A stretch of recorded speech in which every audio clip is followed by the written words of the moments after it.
Brexit Party leader Nigel Farage said that senior politicians are burying their heads in the sand on the issue of illegal migration, as record waves of migrants pour into the country by illegally crossing the English Channel. Following the release of his Expose film, which uncovered a hotel in the West Midlands housing asylum seekers while refusing to book native Britons, Mr. Farage said that the government's blasé attitude towards the growing migration problem is the height of irresponsibility even in good times.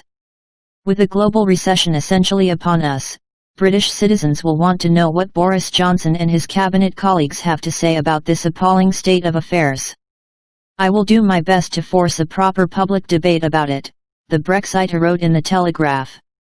Mr. Farage acknowledged that Home Secretary Priti Patel is likely frustrated by this situation, but went say that as a part of the Brexit negotiations with the EU, Ms. Patel must convince Prime Minister Boris Johnson and other members of the cabinet to ensure that the Home Office is given the power to return immediately to France anybody who has entered the United Kingdom illegally if they have come via the Channel.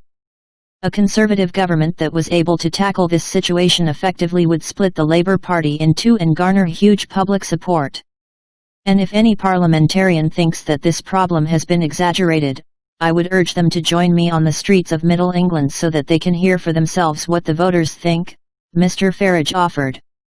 On Saturday, Mr. Farage released exclusive footage of several migrants sunning themselves and drying their clothes on the beach at St. Margaret's Bay, near Dover in Kent, after crossing the English Channel from France in a small rubber dinghy. On Friday, UK Border Force intercepted 9 boats in the Channel, bringing the 96 migrants ashore, who claimed to hail from Iran, Syria, Iraq, Eritrea, Kuwait, Afghanistan, and Sudan, according to the BBC. Since the start of the year, there have been a record 3,583 migrants documented to have reached the UK in small boats illegally, compared to 1,890 for the entirety of last year. On Thursday alone, a record 202 migrants were brought ashore after traveling in 20 boats.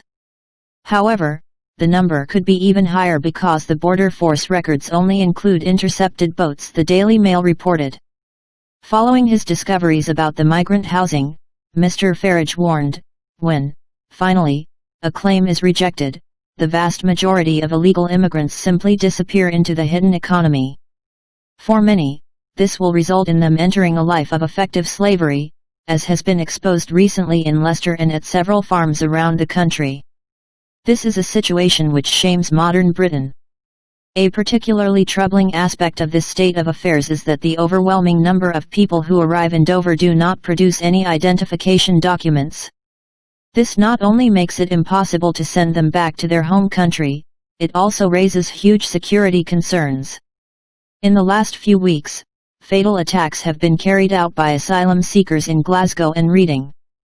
Many people told me they have never seen such active policing in the area, Mr. Farage reported. This week, the Home Office blamed activist lawyers for stymieing the government's attempts to deport migrants back to France, saying pro-migrant lawyers have launched vexatious legal claims in order to slow down the deportation process. According to the Press Association, the Home Office also said that the current asylum regulations are inflexible and rigid and not fit for purpose. Between the beginning of 2018 and May of this year, there have just been 155 migrants deported from the country.